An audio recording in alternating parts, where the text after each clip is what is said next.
뭐 다른 의원님들이 질의하셨던 내용이고 또 방금 뭐 그와 관련해서 장관 후보자의 말씀도 좀 듣기는 했습니다만은 저는 사실 워낙에 충격적이어서 정말로 그리고 또 사실 제가 몰랐거든요. 우리 신원식 후보자와 마주 보면서 이렇게 의정 활동을 해왔지만 과거에 이런 발언을 한지를 제가 잘 아예 몰랐어요.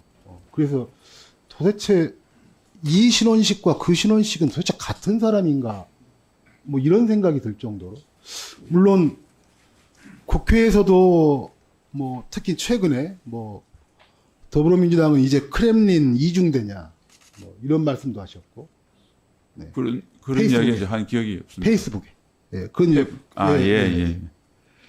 그다음에 뭐 세계 잼버리 대회 전북연맹이 뭐 퇴영하는 거에 대해서 국민 배신 망동이다. 뭐 거대한 반대한민국 카르텔의 개입 가능성. 도대체 왜 이렇게 논리의 비약과 이 과격한 물론 뭐 적절치 않다 이거야 충분히 판단에 따라서 쓸 수 있는 저는 용어라고 생각을 하지만 그 다음에 우리 동료 의원이신 김병주 의원한테 대해서 북한과 내통하고 있다는 합리적 의심이 뭐 들 수밖에 없다. 저는 그런 말씀을 할 때도 왜 이렇게 과한 말씀을 하시지? 라고 생각을 했는데 그때도 저는 과거 발언을 몰랐습니다.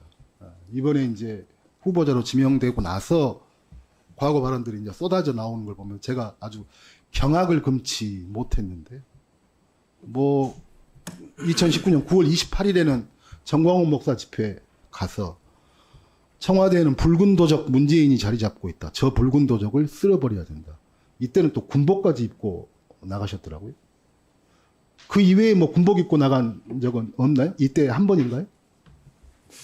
그때 아마 9.18 수복 행사를 우리 예비역 장성들 하면서 전체가 다 군복 입었던 것이고 그다음에 2019년 10월 26일 날 박정희 대통령 돌아가신 40주년 기념식에서 제가 예복을 입고 추도사를 했습니다. 그 두 번 정도 기억납니다. 부산 태극기 집회에서는 문재인 모가지 따는 것은 시간 문제다. 안 내려오면 쳐들어간다. 붕짜작 붕짝. 뭐 이완용과 비교도 되지 않는 5천년 민족사의 가장 악질적인 매국노가 문재인이다. 또 다른 자리에서는 트럼프 꼬셔서 연합훈련 중단하고 전략 자산 배치 중단한 한미동맹 허문 것은 문재인이 간첩이기 때문이다. 김정은의 행복을 위해서만 사는 간첩. 혹시 이때 다 술 드셨어요? 혹시? 아닙니다. 그러면은 뭐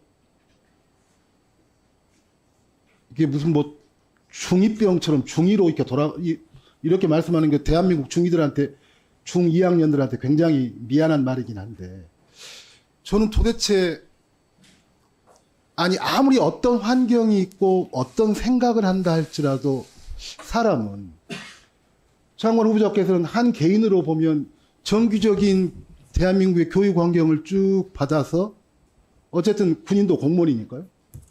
공무원을 30년 넘게 하고 퇴직하고 이 발언을 할 때는 이미 연세가 60을 넘기신 상황이거든요. 저는 이게 가능한 건가? 뭐 장관 후보자고 아니고 이전에. 물론 그런 걸로 돈을 버는 그걸 업으로 삼는 뭐 유튜버들이야.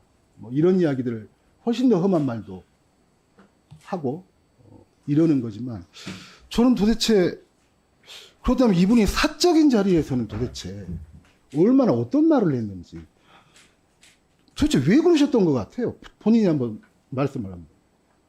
조금 시간이 걸릴 수 있는데 마지막에 말씀하시고 난 뒤에 하는 게 좋을 것 같습니다. 네. 그럼 어떤 분이 아까 어떤 분이 조금 뭐 이해를 아마 이런 측면에서 이해가 된다라고 말씀을 하시면서 우국 충정이 강하다 보니 감정적으로 격해져서 나온 발언들이지 않느냐라고 생각한다. 이런 말씀도 하셨습니다. 근데 어쩝니까? 우리 신원식 후보자만 이러는가요? 아니면 군 장성들이 다 이런 식으로 말하고 다닙니까? 어쩐가요? 그 사람마다 뭐 성격이나 어떤 문제를 바라보는 관점이 다를 수가 있으니까 네. 일률적으로 이야기할 수는 없다고 생각하고 네.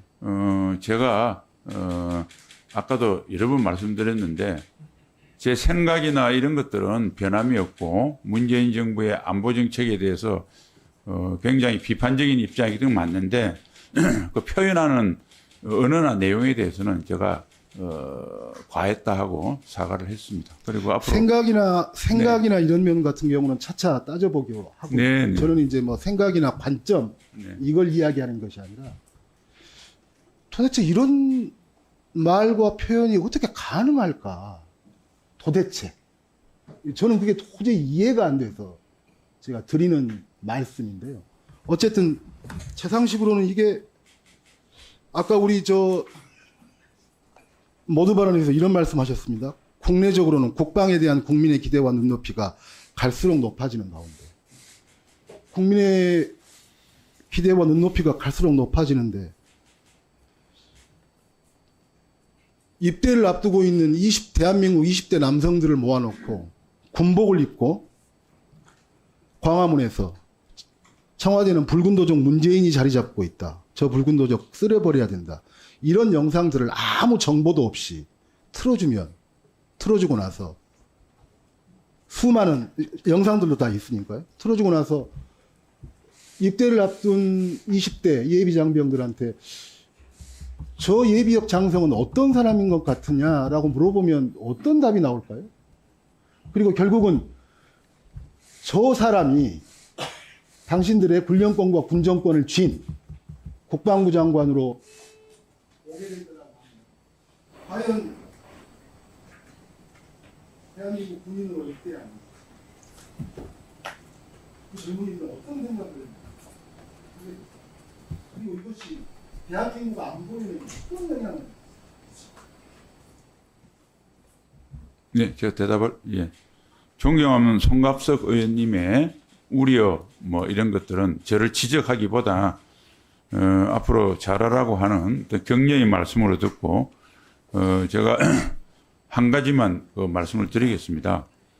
2019년 뭐 조국 전 장관 사태가 벌어져서 이제 보수나 우파 국민들은 굉장히 많은 분들이 광화문 광장 이런 데 나와서 집회를 하게 됐습니다. 거기에 제가 NGO 단체인데 있던 대한민국 수호 예비역 장성단에서 대표주자로 전체 집행부에서 안보 분야 대표 연설자를 보내달라 해서 제가 자주 가서 한 3, 4개월 동안 거의 매주 연설을 했습니다. 네, 그래서 거기에 나왔던 그 여러 가지 말에 대해서는 제가 사과를 했고요.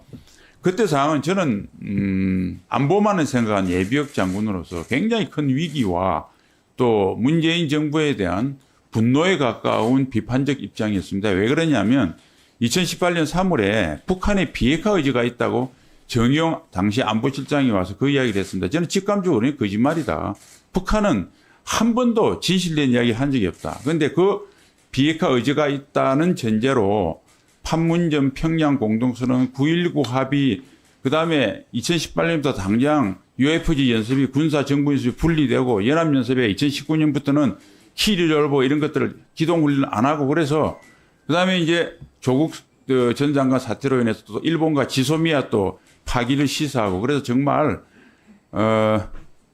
다른 걸 다 떠나서 저는 이렇게 해서 정말 잘못하면 북한 의도대로 또 트럼프는 또 북한하고 이렇게 잘 협의가 하고요. 그래서 정말 우리나라가 이게 잘못하면 적화될 수 있겠구나. 정말 위기를 느꼈습니다. 그래서 그런 과정에서 아까 말씀드린 여러 가지 용어가 나오게 됐는데 뭐 제 충정은 뭐 그렇게 말씀드리고요. 그래서 격한 용어가 나왔다는 것은 제가 사과드렸고 그런데 지금도 저는 북한의 선의를 믿고 우리 안보 태세에 영향을 끼치는 것은 잘못됐다고 봅니다. 그래서 북한은 늘 약속을 어기고 북한이 최악의 결심을 했을 때 어떻게 하면 대한민국과 국민을 지킬 것인가 그게 늘 생각한 화두였다는 말씀을 드리고 그걸 송갑석 의원님께 좀 이해해 줬으면 좋겠다. 이런 뜻에서 좀 길게 말씀드렸습니다.